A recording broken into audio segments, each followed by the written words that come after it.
यहाँ से स्टार्ट करेंगे। PT 365 यहाँ पर है पॉलिटी की, ठीक है, राज्य व्यवस्था की यहाँ पर पॉलिटी की PT 365 है। इसको हम लोग यहाँ से देखेंगे। टॉपिक हम लोग यहाँ पर देख चुके थे 1, 2 और यहाँ पर 3 कवर कर चुके थे, ठीक है, 2 और 3 को एक साथ कवर किया था। अब यहाँ से स्टार्ट करेंगे टॉपिक नंबर यहाँ पर 4 न्यायपालिका को, ठीक है, और यहाँ से ज़्यादा टॉपिक कवर करेंगे, जैसे न्यायपालिका आपको कवर कर सकते हैं, ठीक है, और यहाँ से जो टॉपिक यहाँ पर निर्वाचन है भी छोटा सा है, इसको भी टॉपिक हम लोग यहाँ पर कवर करेंगे, राइट। और उसके बाद यहाँ पर केंद्र राज्य संबंध भी सोचेंगे कि यहाँ पर कवर करने के लिए, क्योंकि यहाँ पर इसमें भी 4 ही टॉपिक हैं, ठीक है, तो यहाँ से इसको भी हम लोग कोशिश करेंगे कवर करने की। फिर उसके बाद हम लोग 7 नंबर टॉपिक अगले बार से देखेंगे। देखो क्या करना है, मैं आपको ये बताता हूँ यहाँ पे कैसे कैसे टॉपिक आप यहाँ पे इसमें रीड कर सकते हो, ठीक है। पढ़ना देखो आपको ही रहेगा कि क्या क्या आपको याद करना है, क्या क्या, बस एक तरह से आपको गाइड करेंगे क्या क्या चीज़ आप यहाँ पे ऐड कर सकते हो, क्या पढ़ सकते हो, है ना, इतना चीज़ आपको करना है, ठीक है। आते हैं न्यायपालिका से।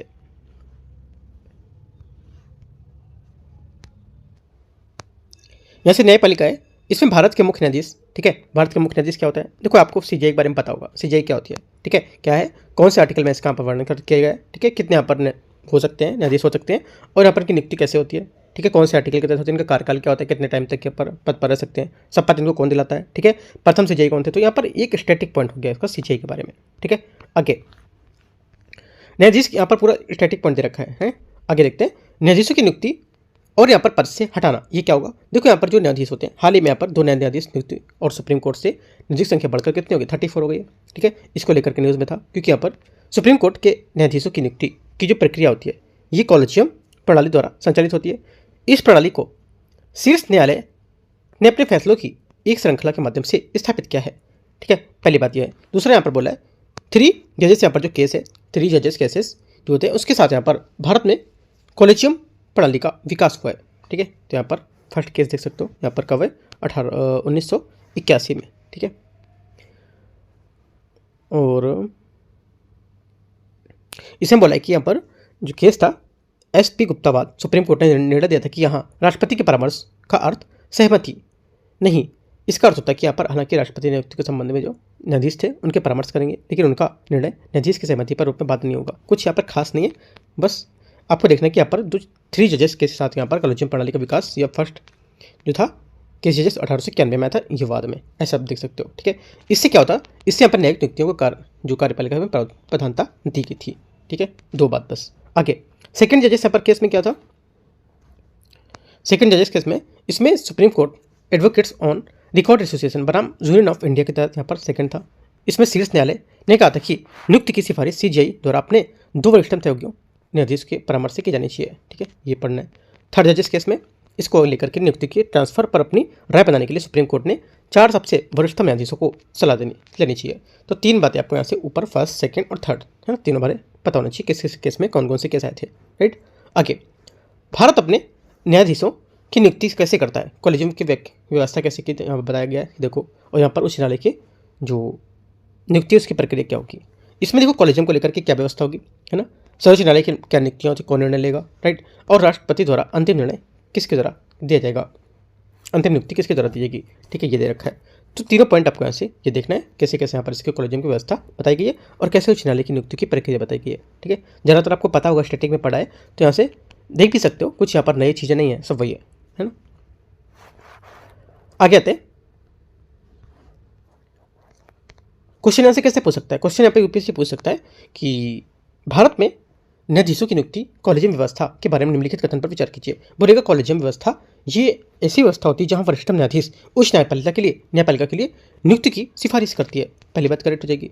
सेकंड बात बोलेगा कि सर्वोच्च न्यायालय में जो नियुक्तियाँ होती हैं वो सर्वोच्च न्यायालय का जो कॉलेजियम होता है वो भारत के मुख्य न्यायाधीश के साथ यहाँ पर एक वरिष्ठतम न्यायाधीश होता है उसमें, है, तो क्या बोलेगा गलत है, क्योंकि यहाँ पर CJI प्लस 4 वरिष्ठतम न्यायाधीश होंगे, ये बात गलत हो जाएगी। लेकिन यहाँ पे जो लिखी है वो बात सही है, जो मैं बोल रहा हूँ वो गलत है, क्योंकि मैं स्टेटमेंट वरिष्ठ 4 की जगह 1 मैंने बोला था, है ना, तो याद रखना है, ऐसे घुमाएगा क्वेश्चन आपको।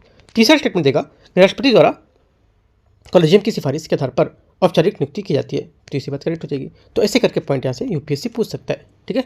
आगे आते हैं न्यायाधीशों को पद से हटाने के संबंध में वैधानिक प्रावधान क्या होंगे। आर्टिकल 124(4) के तहत सुप्रीम कोर्ट के न्यायाधीशों को हटाने का अधिकार आधार सिद्ध कदाचार और अक्षमता हो सकता है, ठीक है। हालांकि संविधान में इन आधारों को परिभाषित नहीं करता है, राइट।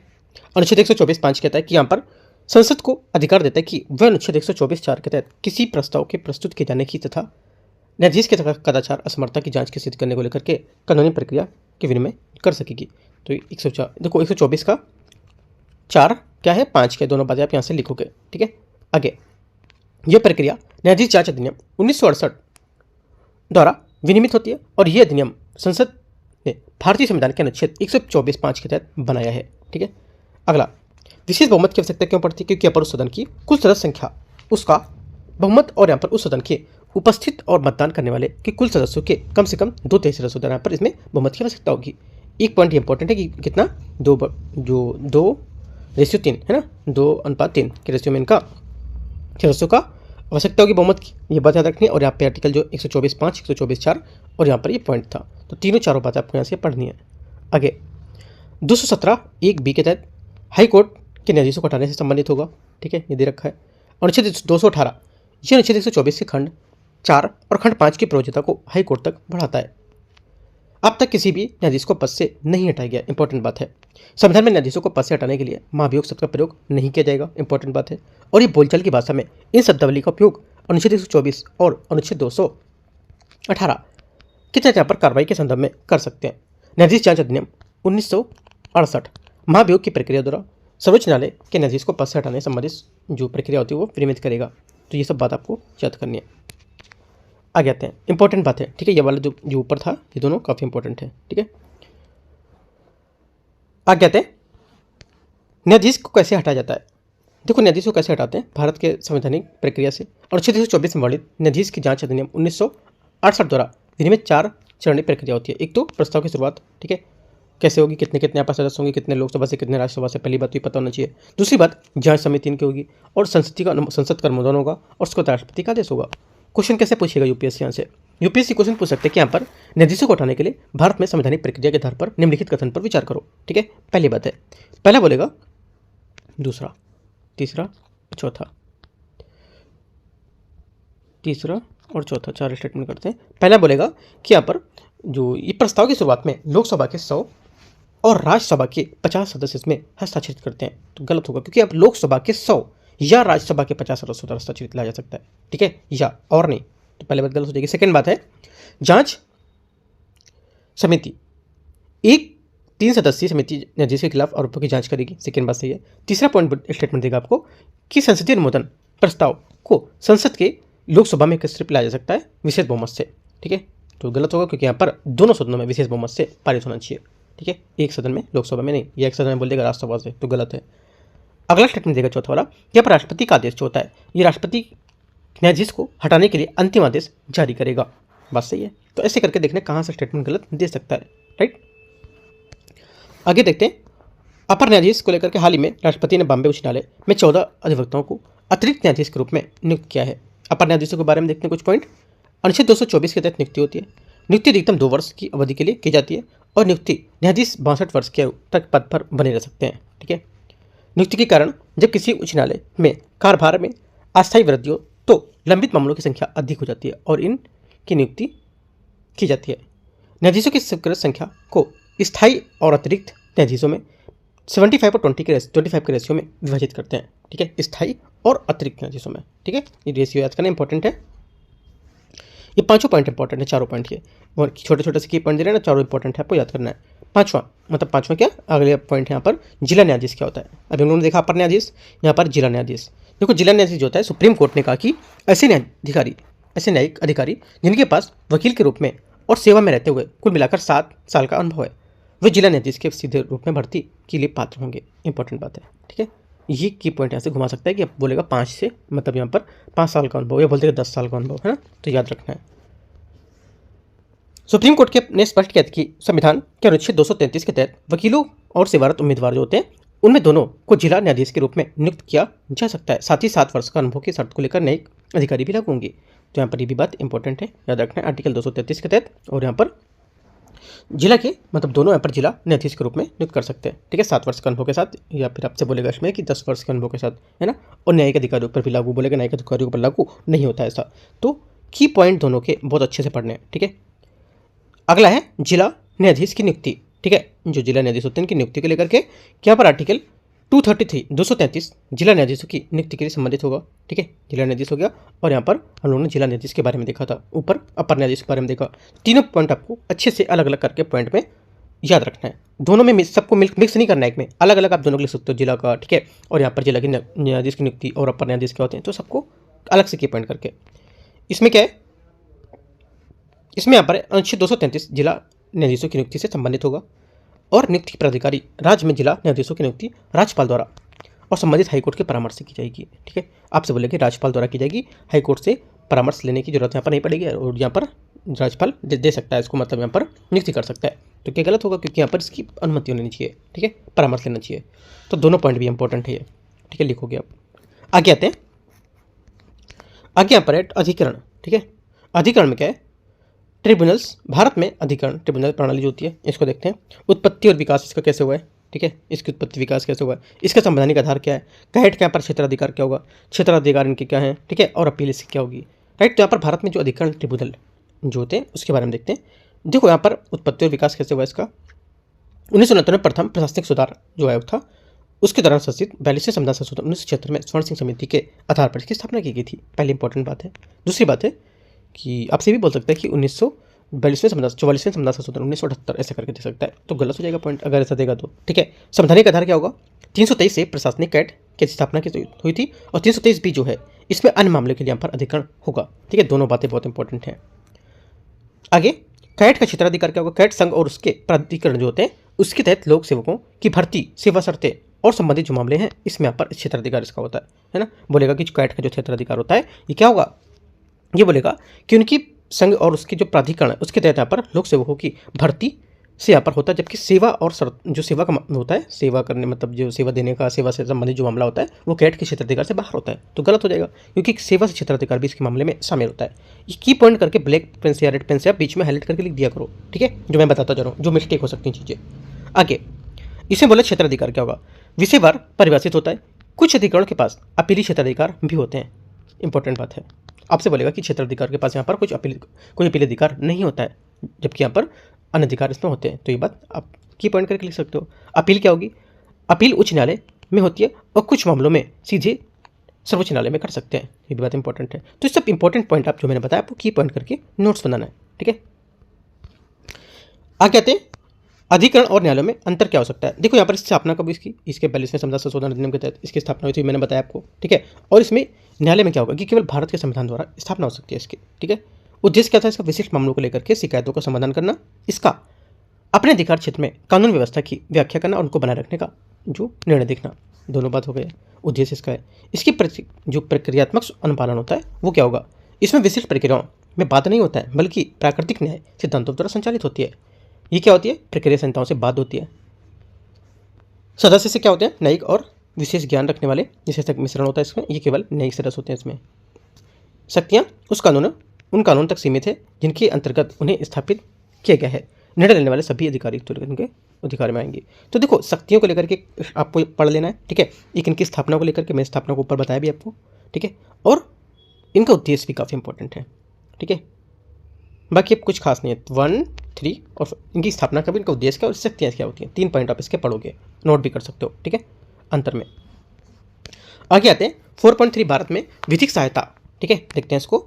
विधिक सहायता तो संवैधानिक प्रावधान कुछ किए गए थे, कौन कौन से, आपसे क्वेश्चन पूछेगा यूपीएससी की। विधिक सहायता हेतु संवैधानिक प्रावधान के संबंध में निम्नलिखित पर विचार करना है। कौन से आर्टिकल के तहत यहाँ पर क्या किया गया था, जैसे बोल देगा आपको 4 ऑप्शन मैच करने के देगा, ऐसे बोलेगा आर्टिकल 21 है ना, आर्टिकल 21 जो है जीवन के व्यक्ति के स्वतंत्रता के अधिकार को लेकर के यहाँ पर इसमें सहायता के प्रावधान किए गए थे, करेक्ट बात है, ठीक है। दूसरा आर्टिकल 39A के तहत यहाँ पर 42वें संविधान संशोधन 1976 द्वारा इसको निःशुल्क सहायता को लेकर सुनिश्चित किया गया था, ये भी बस से हो जाएगी। अनुच्छेद 22 के तहत यहाँ पर गिरफ्तारी को लेकर के, अनुच्छेद 14 के तहत यहाँ पर ये भारत में राज्य क्षेत्र को लेकर व्यक्ति की समक्ष को लेकर के, तो ऐसे आर्टिकल सामने करके मैच करने को दे सकते हैं कौन कौन से विधिक सहायता की सही बात यहाँ पर बता रहे हैं, है ना। 39 की बात बता देगा, 21 की, तो कौन से मैच करेंगे तो अच्छा सा क्वेश्चन बन सकता है। ऐसे 2-3 टाइप से क्वेश्चन बन सकता है, मैचिंग को भी बन सकता है, जैसे बोल देगा विधिक सहायता है तो संवैधानिक प्रावधान यहाँ पर कौन कौन से हो सकते हैं, आर्टिकल 39, आर्टिकल 21, आर्टिकल 22, आर्टिकल 14, जिनमें से सभी, है ना, ऐसे करके घुमा सकता है। तो की पॉइंट पकड़ना है, किससे यूपीएससी क्वेश्चन बना सकता है, कैसे फ्रेम कर सकता है, क्योंकि देखो टॉपिक हमारे पास है, बनाएगा नहीं किसी टॉपिक से ही, है ना। तो याद रखना चाहिए कि कैसे कैसे क्वेश्चन बन सकता है, ठीक है, इतना देखना है। आप देखो क्वेश्चन को क्रिएट करने पर सीख जाओगे कैसे क्वेश्चन क्रिएट कर सकता है यहाँ से, तो आप आज ही 4 से समझ लो, कवर कर ले जाओगे आप, राइट। आगे मैं देखो यहाँ पर ये सिखाता हूँ कि जितने जितने टॉपिक है कैसे क्वेश्चन यहाँ से बन सकता है। रटना नहीं है आपको, कोई चीज़ रटना नहीं है, कोई भी चीज़ लगे रहो याद करो नहीं, छोटे से छोटी चीज़ में कैसे आप इसको समझ सकते हो, कैसे यहाँ से क्वेश्चन अगर आएगा तो हम पढ़ रहे हैं। देखो पहली बात, हम अगर अपना 1 घंटे दे रहे हैं तो 1 घंटे में अगर हमारा 1 घंटे कितना पढ़ने का लेवल निकल रहा है, मतलब पढ़ने का आउटपुट निकल रहा है इतना, तो अच्छा है। वरना क्या मतलब 1 घंटे पढ़ने का, 2 घंटे पढ़ने का, कंटिन्यू 6 घंटे क्लास कर रहे हो, क्वेश्चन एक भी नहीं कर पा रहे हो, है ना। तो मुझे पता होना चाहिए कि क्वेश्चन कैसे बनेंगे, राइट, ये इंपॉर्टेंट है। आगे आते हैं। और हम लोग ज़्यादा लंबी क्लास नहीं रखते, मतलब आधे घंटे, 40 मिनट, 50 मिनट, 55 मिनट, इतना जितना, ठीक है, कि देखो आप भी बोर ना हो और आपको भी पढ़ने में थोड़ा इंटरेस्ट लगे, राइट। आगे आते हैं। विधिक सेवा प्राधिकरण 1987 के बारे में, ये 1995 के अस्तित्व में आया था और इन अधिनियम के तहत निःशुल्क और पर्याप्त विधिक सेवाएं प्रदान करने के लिए एक त्रिस्तरीय प्रणाली की स्थापना की गई थी। राष्ट्रीय विधिक सेवा प्राधिकरण, इसका मुख्य न्यायाधीश नालसा, भारत का मुख्य न्यायाधीश इसका प्रमुख होता है, ठीक है।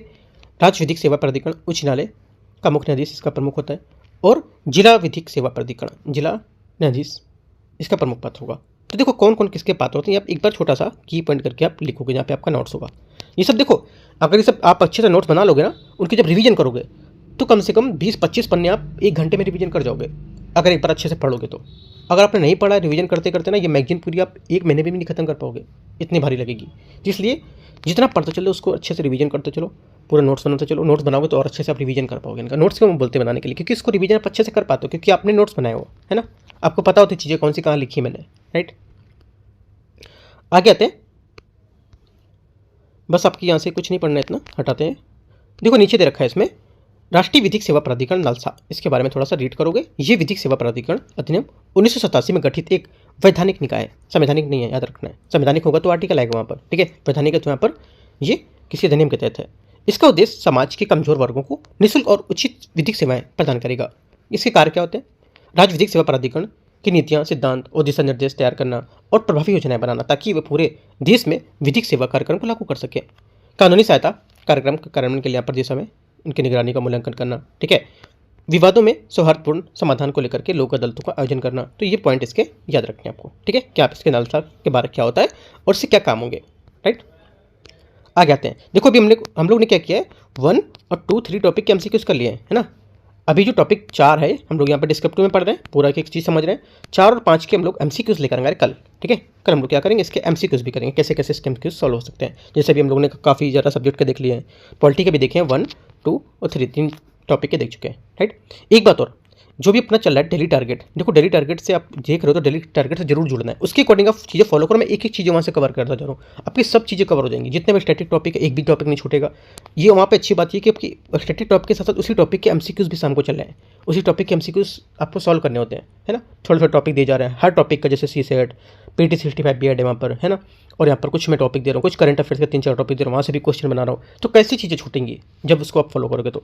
इसलिए कहता हूँ सुबह मैं 9 बजे अपडेट कर देता हूँ और शाम को 6 बजे उसी चीज़ के एमसीक्यूज आते हैं जो मैं टॉपिक दिए होते हैं, ठीक है। तो अच्छे से पढ़ करो, एक एक सिस्टम से आपको हर चीज़ें करना है, राइट। आगे आते हैं। आपको नहीं मिल रहा तो मैसेज करोगे या फिर टेलीग्राम पे सर्च करो या फिर आप देखो यूट्यूब पे प्लेलिस्ट में जाओ, वहाँ पे दिखेगा डेली टारगेट। यहाँ पर देखो निःशुल्क विधिक सहायता, ये क्या है, इसके लिए पात्रता महिलाएं और बच्चे होती हैं, ठीक है। औद्योगिक कामगार हो सकते हैं, मानसिक रूप से अक्षम और अन्यथा दिव्यांग व्यक्ति हो सकते हैं। अनुच्छेद 23 में संदर्भित मानव तस्करी या बेकार पीड़ित व्यक्ति भी इसमें हो सकते हैं। कौन कौन इसके पात्रता होता है वो सब यहाँ पर लिखा हुआ है, ठीक है। एक कैसे लिखोगे आप लिखोगे निःशुल्क विधिक सहायता के लिए पात्रता बीच में यहाँ पर, उसके बाद की पॉइंट ऐसे करके, क्या महिला बच्चे हैं, औद्योगिक कामगार लोग, मानसिक रूप से अक्षम तो लोग हो गए हैं, ठीक है, अनुसूचित जाति के लोग, ठीक है, और सामूहिक आपदा, इतने सारे ऐसे करके पॉइंट बनाओगे तो आप एक ऐसा करके जब पेपर में आप जाओगे ना तो सब चीज़ें रिकॉल होंगी कि हाँ मैंने ऐसे करके बनाया था और यहाँ पे ये सब इधर था, इधर ये था, ऐसा क्या था, ठीक है। तो ये चीज़ बहुत अच्छा होता है याद करने का तरीका। ऐसा लिखा रहेगा तो कभी नहीं याद कर पाओगे आप, है ना। आगे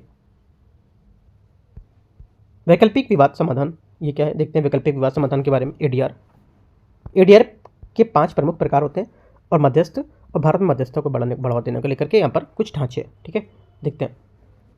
ADR के 5 प्रकार, जैसे कि यहाँ पर माध्यम विवाचन, मध्यस्थता, सुलह और वार्ता, और एक यहाँ से होगा सहयोगात्मक विधि। तो यहाँ पर कुछ प्रकार हैं, इससे कैसे क्वेश्चन पूछेगा UPSC, देखते हैं इसको। क्षेत्र विशिष्ट कानून अधिकार, देखो इस टॉपिक को लेकर के, टॉपिक 4.4 है ना, इस टॉपिक को लेकर के मैं कम से कम 3 क्वेश्चन को क्रिएट कर दूंगा, ठीक है। 3 क्वेश्चन को क्रिएट करूंगा, आप वो क्वेश्चन एमसीक्यूज में कल कवर कर लोगे, आप लिख लो, जहाँ पर आप नोट्स बना रहे हो वहाँ पर लिख लो कि 4.4 का जो टॉपिक है EDR, इसकी हमको MCQ से कवर करना, 3 MCQs कराएंगे हम इसके कल, ठीक है, उसी में ऐड कर देंगे यहाँ से। क्योंकि क्वेश्चन कैसे बनेगा मैं थोड़ा सा देखना पड़ेगा कि मध्यस्थता ऐसे पूछ सकते हैं कि भारत में मध्यस्थता को बढ़ावा देने के लिए यहाँ पर कौन कौन सा अधिनियम की जरूरत पड़ी थी, ये हो जाएगा, है ना। और भारत में संस्थागत इसका हेडक्वार्टर किधर है, नई दिल्ली में। तो मैं इसको क्या करूँगा, इसका तीनों इस टॉपिक को आप लीव करो, मैं आपको तीनों क्वेश्चन यहाँ से बन जो इसी टॉपिक से पूरा 3 क्वेश्चन अच्छे आपको कल कवर कराऊंगा, ठीक है। वहाँ से टॉपिक आपकी इसमें नहीं छूटेगा कुछ, राइट। आप लिख लो पॉइंट, बाकी मैं भी अपने साइड से नोट कर देता हूँ, जो क्वेश्चन बनाऊंगा तो यहाँ से आपको करूँगा मैं। आगे आते हैं टॉपिक 4.2 वैकल्पिक विवाद समाधान। आगे आते हैं यहाँ पर माध्यमस्थ निर्णय के संशोधित कुछ न्यायालय की शक्तियाँ। इसमें क्या पूछेगा UPSC, उच्चतम न्यायालय के बोलना, ये किसी केस में कुछ ऐसा नहीं है, इसमें कुछ खास नहीं दे रखा है, हटाते हैं इसको। बाकी देखो जो टॉपिक मैं हटाता जा रहा हूँ वो मैं MCQs में कवर करूँगा, ठीक है, पूरे इसको हटा रहा है यहाँ से, इसलिए कहता हूँ दोनों मिला के चीज़ें आपको पढ़नी है, ये भी पढ़ना है साथ में MCQs भी ऐड करना है। यहाँ से आप क्या जोड़ोगे, कैसे कैसे क्वेश्चन पूछेगा, तो इस वजह से मैं क्वेश्चन इसके वहीं क्रिएट कर दूँगा। अब वो क्वेश्चन वहाँ से एक बार लगाओगे तो ये टॉपिक भी आपका अच्छे से कवर हो जाएगा, ठीक है। आगे आते हैं, आगे यहाँ पर है लोक अदालत। एक बार आप रीड कर लोगे, रीड करना है रीड कर सकते हो, बाकी मैं आपको MCQs वहाँ से करूँगा। लोक अदालत यहाँ पे है, इंपॉर्टेंट वैसे नहीं हो टॉपिक ऊपर वाला, इसलिए छोड़ा मैंने। बाकी MCQs में इंपॉर्टेंट नहीं भी होगा तो भी MCQs उसके मैंने कराए हुए हैं, है ना, कि कुछ छूटना नहीं चाहिए। इंपॉर्टेंट नहीं है तो भी MCQs मैंने कवर किया उसके। आगे देखते हैं लोक अदालत, ये थोड़ा सा अच्छा टॉपिक है। देश में केरल पहला ऐसा राज्य बना जहाँ पर जिसने ऑनलाइन माध्यम से जो ऑनलाइन स्थायी लोक अदालत है सेवाएँ शुरू की हैं, ठीक है। लोक अदालत के बारे में, लोक अदालत एक क्या है, लोक अदालत वैकल्पिक विवाद समाधान तंत्र होता है। गठन इसी विधिक लोक सेवा प्राधिकरण अधिनियम 1987 के संवैधानिक दर्जा प्रदान किया गया। वर्ष 2002 में इस अधिनियम में संशोधन करके लोकहित जो वाली जो सेवाएं हैं इसके लिए यहाँ पर स्थायी लोक अदालतें गठित की गई थी। ये अदालतें प्राकृतिक न्याय सिद्धांतों पर काम करती हैं, इंपॉर्टेंट पॉइंट है, ठीक है, ये भी इंपॉर्टेंट है गठन इसका। और एक ये विवाद समाधान तंत्र, तीनों पॉइंट इंपॉर्टेंट। शक्तियाँ क्या होती हैं, लोक अदालतें सिविल सेवा की जो शक्तियाँ होती हैं 1908 में भारतीय साक्ष्य अधिनियम 2023 से बाद नहीं होंगी, ये भी बहुत इंपॉर्टेंट पॉइंट है। इसे निर्णय अंतिम और सभी पक्षकारी जो सभी पक्षों में बाध्यकारी होते हैं, और इसके निर्णय के खिलाफ कोई अपील नहीं की जा सकती है, बहुत इंपॉर्टेंट पॉइंट है। लोक अदालत को संदर्भ में मामले शामिल है, ये पॉइंट है जो ना इसमें बहुत सारे टेस्ट सीरीज में पॉइंट ये लिया गया है, अपील नहीं की जा सकती है वाला पॉइंट है ना, तो ये आपको याद रखना है। किसी भी न्यायालय में लंबित कोई भी मामला जो होता है ये क्या होगा, ये लोक अदालत में संदर्भित शामिल होगा। और कोई भी विवाद जो किसी न्यायालय में समक्ष नहीं लाया गया उसके न्यायालय दायर किए जाने की संभावना को अधिक को इस दायरे में आने वाले मामले की जो प्रकृति होती है उसमें वैवाहिक या विवाद संपत्ति दुर्घटना इसको लेकर के शामिल किया जाता है, ठीक है। इसके दायरे में आने वाले कुछ मामले यहाँ पर हैं। ये आपसे बोलेगा इसके दायरे में भूमि से अधिग्रहण मामले नहीं आते हैं तो गलत हो जाएगा, क्योंकि यहाँ पर भी यदि को आ रहा है भूमि, है ना। तो ये सब आप लिख सकते हो की पॉइंट करके अपने लोक अदालत के बारे में कुछ शामिल इसके जो मामले 1 2 3 ऐसे करके लाइन से लिख सकते हो, ऐसे नहीं उतारना है 1 2 3 पॉइंट करो, ऐसे लिख दो छोटे छोटे से की पॉइंट। यहाँ पे मामले हो गए, यहाँ पे क्या हो गया, इनके दायरे में क्या क्या शामिल है, कौन कौन से मामले लंबित कर सकते हैं, तो अलग अलग अपना ग्राफ बना, जैसे नहीं आसमान में तारे सितारे बने होते हैं, ऐसे करके छोटे छोटे करके हर पॉइंट इधर उधर ऐड कर दो तो ज़्यादा अच्छा रहेगा। और ज़्यादा टाइम नहीं लगना, 10 से 15 मिनट में सब आपका बन जाएगा, ठीक है। इसलिए बोलता हूँ सिस्टम से चीज़ें करो, है ना। ये पढ़ो, फिर उसके बाद जो कुछ छूट रहा है करंट में वो मैं करा ही रहा हूँ, जो अपनी डेली टारगेट है ना उसमें मैं करंट की वो चीज़ें करा रहा हूँ। करंट का मैं टॉपिक ले रहा हूँ, आज मैंने 3 टॉपिक लिए करंट के सुबह, ठीक है, तो दिए आपको पढ़ने के लिए। उसमें आपको मैंने क्वेश्चन आंसर भी बताएं कैसे कैसे क्वेश्चन बन सकते हैं, कैसे क्वेश्चन बना के भी दिए मैंने, है ना, सॉल्व करने के दिए, टॉपिक भी दिए तीनों पढ़ने के लिए, जो तीनों टॉपिक विजन PT 365 में नहीं है, याद रखना है। और इंपॉर्टेंट है, इस बार क्वेश्चन पेपर में आ सकता है उनसे, वो मैंने कराया है। आप जाके इस वजह से बोल रहा हूँ टारगेट को ज्वाइन करो, कोई एकदम चार्जेस नहीं देना, कुछ भी नहीं देना, आपको ज्वाइन करना है और यूट्यूब पे क्लासेस पड़ी हुई है उसको देखना है और उनके अकॉर्डिंग आपको चलना है, ठीक है। बाकी कुछ डाउट है आप नीचे बड़े से पूछोगे, कुछ ऐड करना है और कुछ क्या करना है, या फिर कुछ उसके बारे में पूछना है कि कब से स्टार्ट हुआ क्या करना, तो सब आप एक एक चीज़ कुछ रहता है डाउट पूछ सकते हो, है ना।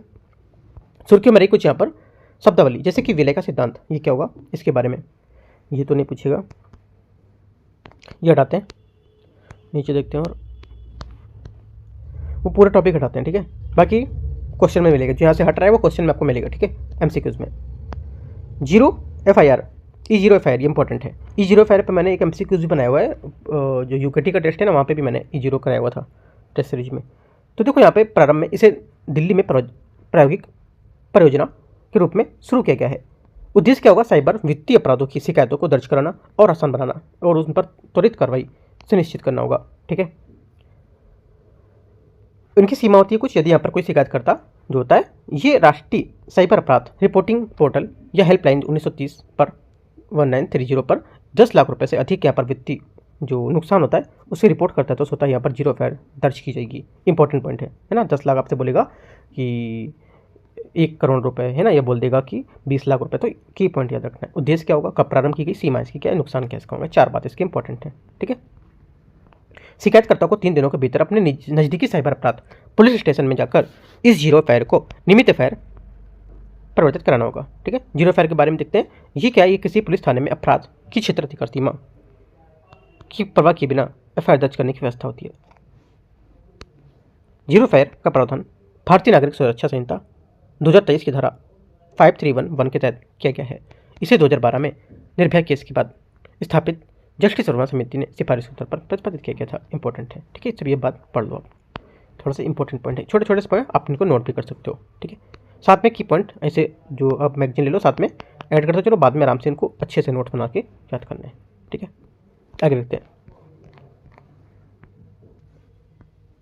यहाँ से निर्वाचन आयोग है, इसको देखते हैं। भारत निर्वाचन आयोग, इसके बारे में जानते हो, यहाँ पर कब गठन हुआ और क्या है? स्थायी यहाँ पर सांविधिक निकाय है। ठीक है, और सांविधिक प्रावधान क्या इसके होंगे? 324 से 329 तक है। ठीक है, सांविधिक कुछ प्रावधान इसके दे रखे हैं और कुछ भूमिकाएं क्या इसकी भूमिका होगी, संरचना कैसी होती है इसकी, प्रमुख कार्य क्या होंगे, प्रमुख कार्य दे सकते हो उसके। ठीक है, तो ये स्टैटिक है पूरा। ठीक है, स्टैटिक देखो आपको पता होना चाहिए सीआई के कार्य के बारे में क्या है, क्योंकि यहाँ पर हम जो पॉलिटी पढ़ते हैं ना, पॉलिटी में सब चीज़ पढ़ चुके होते हैं और स्टैटिक है।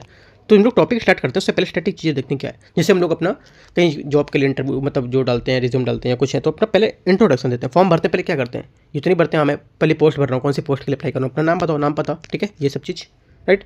तो इंट्रोडक्शन वही है, किसका इंट्रोडक्शन? स्टैटिक टाइप में। ठीक है, आगे देखते हैं। तो ये पूरा थोड़ा सा एक बार रीड करोगे, बाकी आपको चीज़ें पता होंगी। जो चीज़ें नहीं पता है तो आप अपने नोट्स में इसको शामिल कर सकते हो। राइट, आगे।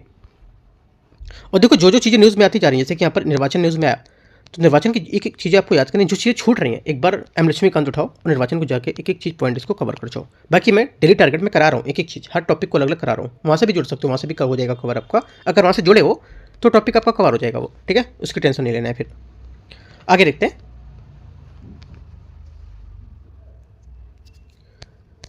निर्वाचन सुधारों के लिए महत्वपूर्ण यहाँ पर कुछ निर्णय हैं, जैसे कि एसोसिएशन फॉर डेमोक्रेटिक रिफॉर्म्स बनाम यहाँ पर जो संघ है 2002 ये यहाँ पर है।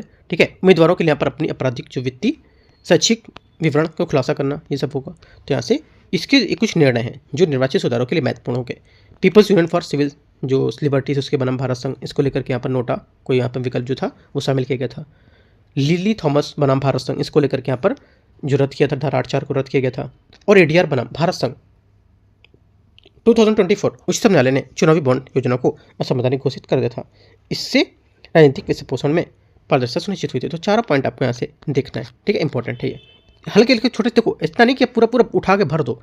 की पॉइंट आप छोटे छोटे से नोट करके अपना हाईलाइट करके बना सकते हो। जैसे कि लिखोगे आप निर्वाचन सुधारों के लिए महत्वपूर्ण निर्णायक जो न्यायिक निर्णय 1 2 3 4 4 पॉइंट है, 4 पॉइंट ऐसे करके आप लिख लोगे, ज़्यादा अच्छा रहेगा वो, है ना। आगे देखते हैं 5.1 पंजीकृत गैर मान्यता प्राप्त राजनीतिक दल। इसमें देखो, इसमें आपको क्या पढ़ना है, इसमें कानूनी रूप से दिशा निर्देश यहाँ पर देखना है पॉइंट, जैसे कि लोक प्रतिनिधित्व अधिनियम की धारा जो 29 से निर्धारित करती है कि किसी राजनीतिक दल को निर्वाचन आयोग के साथ पंजीकरण मानदंडों पर पालन करना होगा। भारतीय राष्ट्रीय कांग्रेस बनाम इंस्टीट्यूट ऑफ सोशल वेलफेयर 2002 बाद में यह निर्णय देता है कि यहाँ पर लोक प्रतिनिधित्व अधिनियम अंतर्गत निर्वाचन आयोग को किसी राजनीतिक दल का पंजीकरण रद्द करना अधिकार प्राप्त नहीं होगा। ठीक है, 2 पॉइंट इसके इंपॉर्टेंट है। तीसरा पॉइंट है राजनीतिक दल है इसके पंजीकरण से संबंधित दिशा निर्देश के अनुसार यदि कोई राजनीतिक दल लगातार 6 वर्षों तक मुख्य चुनाव में भाग नहीं रहता है तो उसकी सूची से हटाया जाना या डिलिस्ट उसको कर सकते हैं। ये 3 पॉइंट आपको पढ़ने हैं। ठीक है, आगे देखते हैं। आगे यहाँ पर पंजीकृत और मान्यता प्राप्त राजनीतिक दल के बीच अंतर क्या होंगे, जैसे कि पहलू इसका पंजीकरण स्थिति, चुनाव चिन्ह और चुनावी सुविधाएं। देखते हैं इसको। इसमें यहाँ पर पंजीकरण की स्थिति क्या होगी, गैर पंजीकृत और मान्यता प्राप्त दल को लेकर के इसे में पंजीकरण लोक प्रतिनिधित्व अधिनियम 1951 की धारा 29A के अंतर्गत होगा और राज्य या राष्ट्रीय दल का रूप में मान्यता प्राप्त होगी इसे। ठीक है, चुनाव चिन्ह क्या होगा, चुनाव चिन्ह का आवंटन मामले में वरीयता दी जाएगी। आम चुनाव के दौरान आरक्षित टिकट का आरक्षित चिन्ह का प्रयोग करना होगा। ठीक है, चुनावी यहाँ पर सुविधाएं क्या होंगी, इसमें यहाँ पर 10 प्रस्तावकों की आवश्यकता होगी। लोकसभा राज्य विधानसभा के आम चुनाव में भाग लेने के लिए समान चुनाव चिन्ह होना चाहिए। अधिकतम 20 स्टार प्रचारक शामिल हो सकते हैं। ठीक है, ये कुछ पॉइंट इसके देख सकते हो, ज़्यादा नहीं लिखना है, थोड़े थोड़े से की पॉइंट आपको पढ़ते जाना। अगर याद हो जाते हैं तो ठीक है, तो नोट्स नहीं बनाना है, अगर याद है तो भी नहीं बनाना है कि आप याद है फिर भी आप नोट्स बनाते चलो, नहीं, अगर याद है तो आप इसको छोड़ सकते हो पॉइंट को। ठीक है, आगे यहाँ पर है विशेष गहन पुनरीक्षण। इसके बारे में SIR को संवैधानिक अनुच्छेद 324 के तहत लोक प्रतिनिधित्व अधिनियम 1950 की धारा 21 के तहत कानूनी मान्यता प्राप्त है। ये घर घर जाकर जांच की प्रक्रिया होती है ताकि यहाँ पर सभी पात्र नागरिक का नाम मतदाता सूची में शामिल किया जा सके। SIR का आयोजन 1951 से 2004 के बीच 8 बार किया जा चुका है। इसका अंतिम अभ्यास 21 वर्ष से अधिक पहले किया गया था। इस जिसका अंतिम अभ्यास 21 वर्ष से अधिक पहले किया गया था, इसका क्या मतलब होगा, जिसको हटा देते हैं। सिंपल सा पॉइंट देखो कि यहाँ पर जिसका आयोजन है 8 बार किया जा चुका है और यहाँ पर 1951 से 2004 के बीच में। ठीक है, ये बात। आगे निर्वाचक जो नामावली है, इसमें क्या है, इसमें यहाँ पर किसी निर्वाचक क्षेत्र में निवास करने वाले मतदाता के रूप में पंजीकरण व्यक्ति की सूची होती है और संविधान के अनुच्छेद 326 जन प्रतिनिधित्व अधिनियम 1950 की धारा 19 के अनुसार मतदाता के रूप में पंजीकरण की न्यूनतम आयु 18 वर्ष निर्धारित की गई है। तो ये पॉइंट आपको पढ़ना है। ठीक है, आगे आते हैं अन्य महत्वपूर्ण सुर्खियाँ। कुछ महत्वपूर्ण सुर्खियाँ जैसे कि यहाँ पर मुख्य चुनाव आयुक्त। ठीक है, देखते हैं इसमें, हम लोग ने ऊपर चुनाव वाला पढ़ा था तो यहाँ पर मुख्य चुनाव आयुक्त है।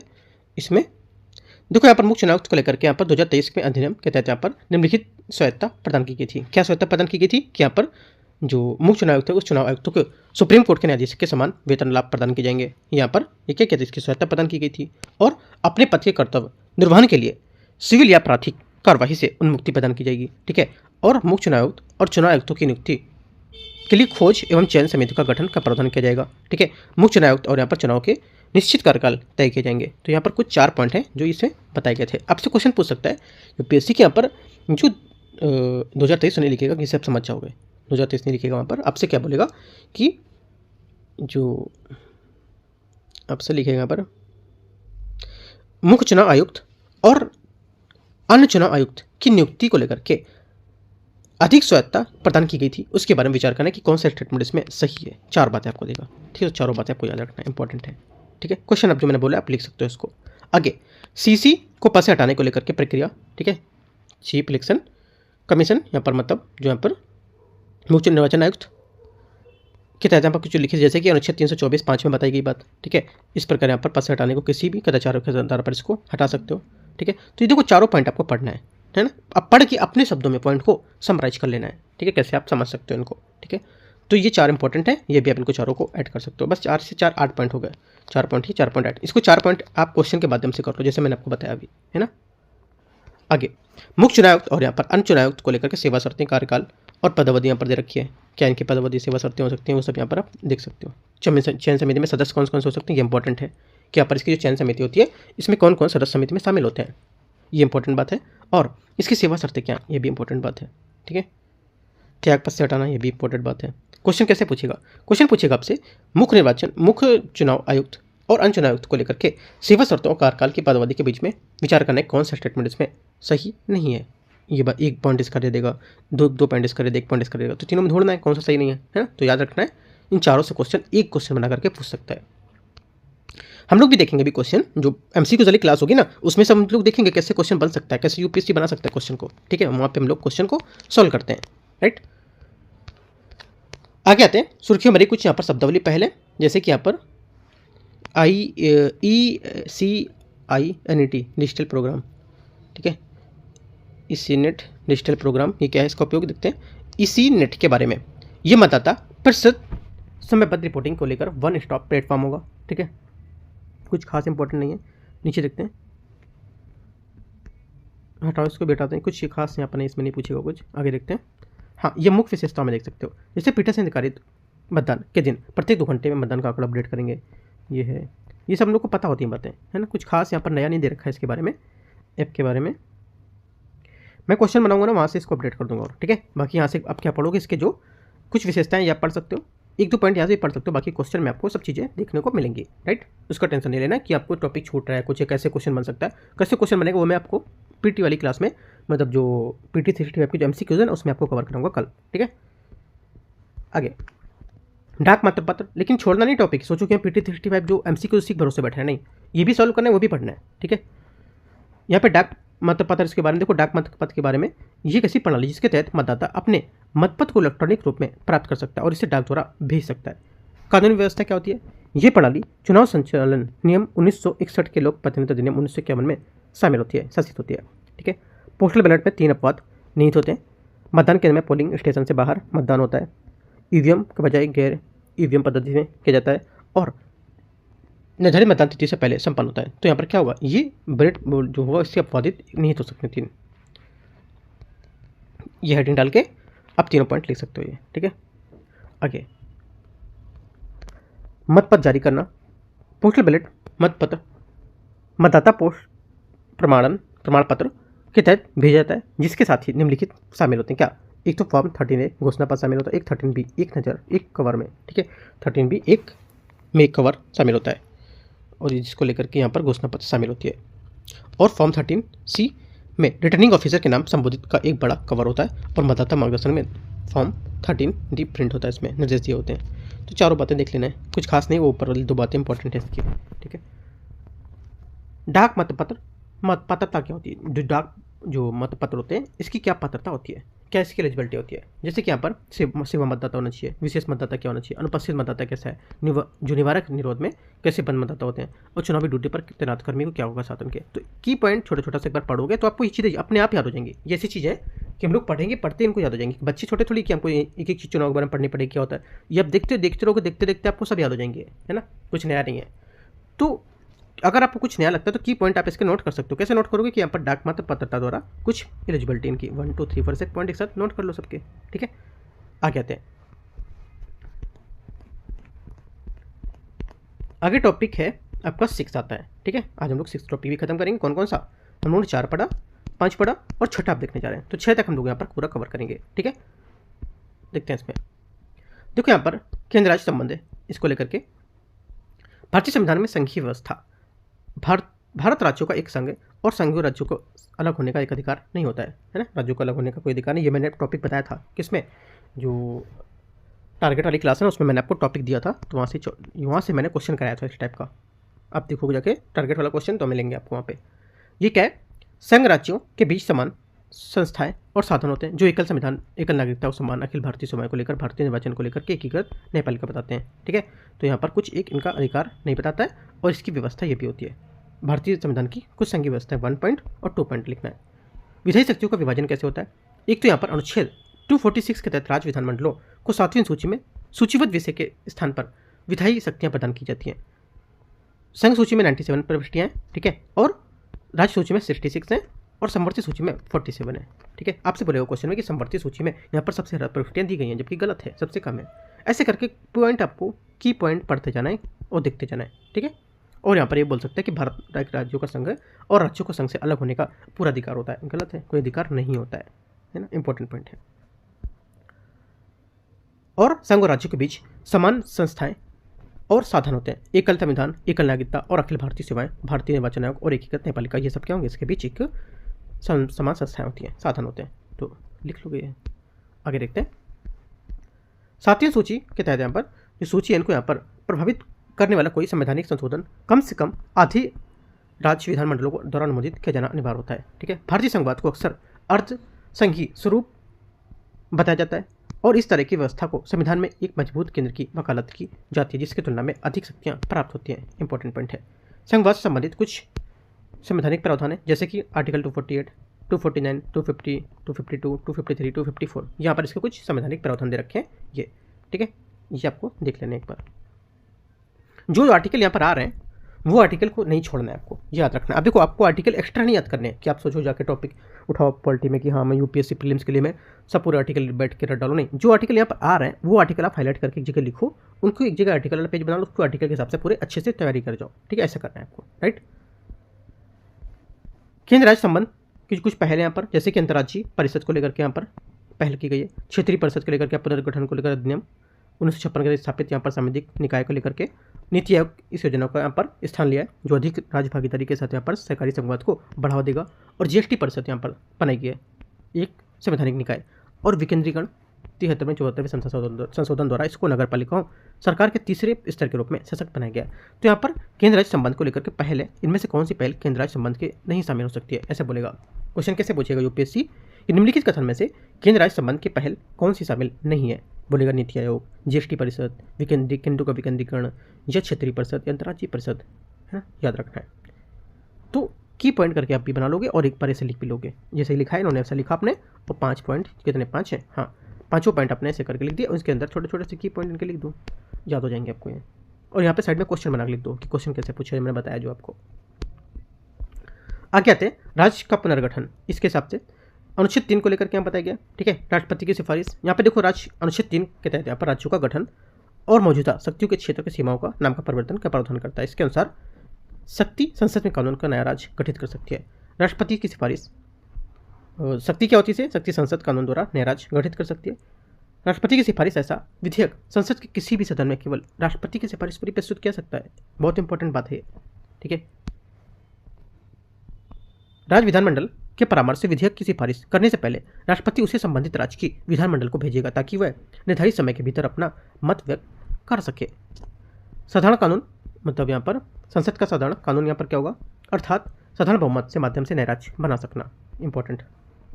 राज्य पुनर्गठन से संबंधित कुछ न्यायिक निर्णय, जैसे कि बेरुवाड़ी यूनियन मामला 1960, ठीक है, उसके तहत यहाँ पर अनुच्छेद 3 के अंतर्गत संसद की किसी राज्य के क्षेत्र में कम करने की शक्ति भारतीय राज्य क्षेत्र को यहाँ पर किसी विदेशी देश को सौंपने को लेकर शामिल नहीं होगी। किसी विदेशी राज्य को भारतीय राज्य क्षेत्र सौंपना केवल अनुच्छेद 368 के तहत संवैधानिक संशोधन द्वारा ही किया जा सकता है। परिणाम स्वरूप 9वें संविधान संशोधन अधिनियम 1960 पारित किया गया था, जिसके तहत कुछ क्षेत्रों में पाकिस्तान का हस्तांतरण किया गया था। तो एक की पॉइंट आप छोटे छोटे से एक बार पढ़ लो और अपना पॉइंट में अपने शब्दों में लिख सकते हो इनको, ठीक है। इतना टाइम आपको देखो देना पड़ेगा PT 65 में कि आप सोचो कि बना बनाया मुझे मिल गया, मैं अब पढ़ूँ हो गया, नहीं। आप खुद से अपने नोट्स नहीं बनाओगे तो आपको सिलेक्शन बिल्कुल नहीं होने वाला है। कि आपको खुद से अगर आप टॉपिक बनाने का टाइम नहीं है, मैं आपको एक चीज़ बताता जा रहा हूँ, आप उसको नोट करते जाओ, लिखते जाओ, उसके बाद में एक दिन अपना रिवीजन करो, ठीक है। मैं इसीलिए कह रहा हूँ टारगेट से जुड़ो, मैं एक चीज़ आपको रिवीजन करके समझा रहा हूँ, याद करने का टाइम देता हूँ, पढ़ने का टाइम देता हूँ, नोट्स बनाने का टाइम देता हूँ, साथ में MCQs भी करा रहा हूँ, ठीक है। आगे आते हैं 6.2 यहाँ पर है राजकोषीय संघवाद।